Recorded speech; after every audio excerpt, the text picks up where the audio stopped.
Alhamdulillah, kembali di Kalam Hati, insya Allah sampai ke hati. Wah, Teh, ini kayaknya ada mau nanya lagi nih, Teh ya. Iya nih ya, tadi kan Bang Rio udah dapet tuh pencerahan dari Bunda Yati. Ya. Gak mau kalah nih Mbak Sari juga. Oh, Mbak Sari juga. Pengen bertanya kepada ini Ustaz Solmed. Silakan Mbak Sari. Silakan Mbak Sari. Silakan. Janganlah yang aneh-aneh. Jangan diancem dong. Assalamualaikum Pak Ustadz. Waalaikumsalam warahmatullahi wabarakatuh. Ini saya ada pertanyaan nih, bukan curhat ya.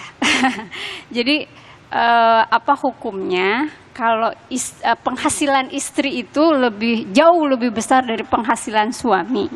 Nah, sementara si suaminya itu terkesan mengandalkan si istrinya. Padahal kita tahu kan kalau suami itu adalah imam. Nah itu sampai di situ. Tapi maksud si istri itu menasehati agar ayo gitu, ayo kalau bisa lebih jauh dari aku, dikasih motivasi, tapi nggak terima gitu, mau marah-marah gitu. Ustaz, nah gimana tuh? Apakah Tadi saya perjanjiannya berdosa? nggak aneh itu perasaannya. Tadi perjanjiannya Ini di luar nggak aneh. perjanjian, Iya, ini di luar perjanjiannya nggak aneh itu, Ustaz. Mana nih? Kayaknya Mas Kalau yang Rio. ini dari hati ya. Ustaz. Dari hati. Silakan Ustaz, silakan Ustaz. Iya, kalau kata Mas Rio, hukumnya sungguh menyakitkan. Kisah ini sungguh menyakitkan, tapi tentu bukan sesuatu aib ya, bahwa seorang istri yang diberikan kemampuan, diberikan kekayaan, diberikan keistimewaan dalam soal harta, dalam soal pekerjaan, itu bukan aib bagi suami. Tenang aja Mas Rio, bukan aib, tidak jadi celak. Justru ini bisa jadi kebahagiaan asal suaminya mengimbangi dengan kesolehan, dengan kebaikan. Artinya kalau mau bicara hitung-hitungan, saya bersyukur kepada Allah diberikan kelebihan harta, sementara suami saya mungkin tidak lebih dalam harta, tapi lebih dalam amal soleh, lebih dalam keimanan, lebih dalam ketakwaan, lebih dalam ibadahnya yang luar biasa, rasa cintanya, sayangnya kepada istri. Berapa banyak suami yang kaya, duitnya, wow, ternyata sama istrinya tidak bisa memberi kebahagiaan, sama istrinya dan anaknya justru zolim. Jadi bersyukurlah. Tuh poin tuh. Ini dua-duanya dapat pembelaan nih, ya. Mas Makasih, Rio gimana, Pak Ustadz. Mas Rio? Mantep Pak Ustadz. Mantap ya? Mas Rio mantap penjelasannya? Itu baru jawaban Tuh, satu, jawaban. ada jawaban kedua. Oh, ada jawaban dua. Dulu ada seorang tabi'in namanya Sa'id bin Al-Musayyib. Ini hiburan buat Rio dan hiburan buat Mbak Sari. Beliau ini orang kaya, ulama tapi kaya, tabi'in. Punya anak cantik, cantik betul. Bahkan anaknya khalifah saat itu menginginkan putri daripada Sa'id bin Al-Musayyib. Tapi beliau tidak menikahkan kepada siapapun. Kepada yang kaya, kepada yang punya jabatan, kepada yang berharta, kepada yang bertahta. Tapi menikahkan kepada muridnya yang miskin, yang susah secara ekonomi. Tapi ngajinya rajin kepada beliau. Tapi ngajinya rajin. Bayangkan yang lamar pembesar, yang lamar anak raja, yang lamar orang bertahta dan berharta, semua ditolak. Anaknya yang cantik jelita justru dinikahkan kepada muridnya yang miskin, yang susah, setelah tahu bahwa muridnya tidak datang ke majelis berhari-hari disebabkan karena istrinya wafat meninggal dunia. Lalu ditawari untuk menikah dengan putrinya, Masya Allah. Dan itu bukan aib. Jadi kalau punya mantu yang susah, ya itu bukan aib, tapi anugerah. Asal imbangi dengan kesolehan, ya, ketakwaan, dan itu lebih mahal daripada harta dan dunia beserta isinya bahkan. Masya Allah. Jadi kalau suami istri itu dua-duanya soleh dan soleha, itu rumah tangganya Masya Allah ya Ustadz ya. Walaupun mungkin penghasilan berbeda-beda begitu ya Ustaz. Ya, jadi jangan minder istri ketika lebih melampaui penghasilan dari suami. Suami juga jangan merasa pesimis. Betul. Hari ini gagal, besok gagal, siapa tahu gagal seterusnya.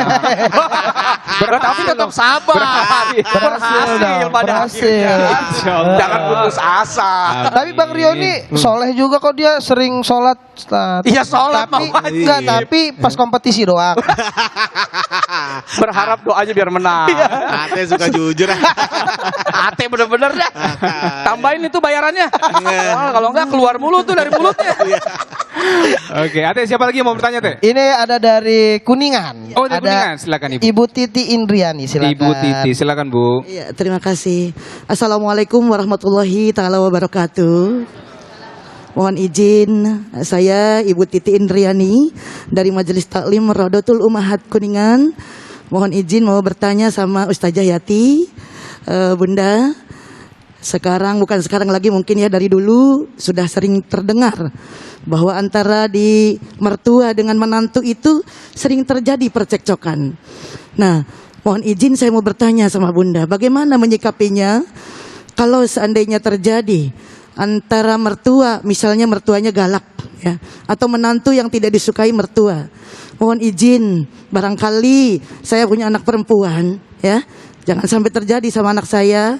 Nauzubillahi min dalik. Bagaimana kita ingin ilmunya dari Bunda agar disayang mertua atau menantu mertua disayang menantu, begitu ya. Terima kasih. Assalamualaikum warahmatullahi wabarakatuh. Warahmatullahi wabarakatuh. Silakan Bunda. Masya Allah, ini pertanyaan yang keren ya. Bapak Ibu yang dirahmati Allah dan pemirsa Kalam Hati Kompas TV di seluruh penjuru tanah air, pernikahan bukan hanya menyatukan hati, ya, menyatukan dua jiwa, tetapi pernikahan harus diingat menyatukan dua keluarga besar. Ibumu adalah ibuku, ayahmu adalah ayahku, seluruh keluargamu adalah keluargaku. Ketika seorang ibu, seorang bapak punya anak, menantumu adalah anakmu. Bukan ini anak, ini menantu, ini orang tua, ini mertua. Jadi kalau belanja, mertuanya kudungannya mahal, orang tuanya kudungannya mahal, mertuanya kerudungannya murah. Disinilah sering terjadi hal gesekan. Kenapa? Karena itu sangat berbeda dengan tuntunan Rasul Sallallahu Alaihi Wasallam. Seorang perempuan ketika dia menikah punya orang tua nambah. Seorang laki-laki ketika dia sudah menikah punya orang tua nambah. Ingat kata Nabi, siapa yang memuliakan mertuanya sama dengan memuliakan orang tuanya. Siapa yang mendurhakai mertuanya sama dengan mendurhakai orang tuanya.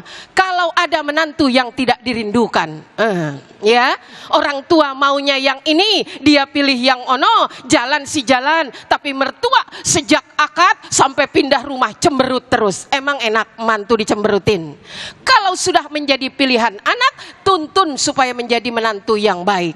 Kalau menantu berbakti orang tua kepada mertua, tidak direspon oleh mertua, lanjut berbuat baik. Kenapa? Perbuatan baik tidak ada yang percuma. Kalau mertua panjang umur, jadi ajang kebaktian. Kalau mertua meninggal, jadi ajang amal soleh. Tidak ada yang sia-sia. Kalau mertua juga mesti sadar, anak kalau udah nikah jangan banyak intervensi. Mentang-mentang rumah dibeliin, lukisan aja dia ngatur. Kebangetan. Pak, biarin serahin. Anak sudah menikah, sudah dewasa, beliin rumah, ngaturnya urusan dia. Ya, kasih deposito, mentasarufkannya urusan dia. Kenapa? Kadang-kadang ibu-ibu ngerasa, Dudek dinikahin, tapi dia bilang apa? Waduh, gue punya saingan. Kenapa? Dudek ke Batam, yang dibeliin tas cuma istrinya doang, emaknya enggak. Begitu ngaji lihat mantu bawa tas baru, bingung mertua. Aduh, kok nggak adil nih anak laki-laki. Makanya para suami, ada 2 perempuan dalam hidupmu ditambah 3. Yang pertama, ibumu. Yang kedua, Ibumu. Istriku. ibu, istri. Kalau istri dibeliin tas, ibu beliin. Kenapa? Istrimu adalah ratu, ibumu adalah permaisuri. Istrimu permaisuri, ibumu adalah ratu. Kenapa? Demi membangun keselarasan bersama. Ingat pesan Allah Subhanahu wa taala, wattaqullahal-ladzi tasaaluna bihi wal arham. Jangan banyak-banyak ngenah mikirin istri, lupa sama ibu. Kasihan. Kenapa? Laki-laki meskipun sudah menikah tetap menjadi milik ibunya. Amin ya rabbal alamin. Masya Allah. ini ilmu ya Bu ya. Ilmu banget nih, terutama buat saya juga mungkin buat ya Mas Rio dan lain sebagainya ini, bahwa bagaimana menjaga kerukunan antara mantu dan mertua ya, Masya Allah. Semoga kita semuanya dengan mertua, dengan mantu-mantu kita nanti ya, Bunda ya, itu dalam keadaan damai Insya Allah dan bahagia dunia akhirat. Insya Allah. Teh, Ya, gimana? ini masih ada yang mau nanya tapi waktu udah habis Waktu Teh. udah habis. Gimana Teh? Cara bertanyanya lempar aja ke Instagram kita. Handphonenya dilempar? Jangan dong, nanti kena pala benjol. Di Instagram kita di DM-nya bisa di @dikalamhati, di kalam hati. Bisa di DM, bisa juga di komen. Bisa di komen. Oke, Boleh. baik. Teman hati semua yang dirahmati Allah, terima kasih sudah menyaksikan Kalam Hati hari ini dari awal sampai akhir, dan juga untuk ibu-ibu yang hadir, ya Ibu ya. Semoga rumah tangga ibu-ibu semua sakinah mawaddah warahmah. Amin. Dan semoga seperti apa yang tadi Bunda bilang ya, membahagiakan suami dan juga membahagiakan istri. Dan sedikit saya ingin juga menggarisbawahi apa yang dikatakan oleh Ustadz Solmed tadi tentang rumah tangga itu butuh ilmu. Ya Ustadz, kita harus tahu juga hak dan kewajiban sebagai suami dan juga sebagai istri. Kemudian catatan dari Bunda adalah bagaimana tadi matanya suami dijaga, perutnya suami dijaga. Daun pepaya rasa spaghetti, ya gitu Bunda ya. Dengan membaca salawat. Dan mudah-mudahan suami istri yang soleh dan soleha, rumah tangganya dibawa ke surga, anak-anaknya jadi anak yang penghafal Quran, yang soleh dan soleha. Terima kasih buat bintang tamu kita, Mas Rio, Mbak Sari ya.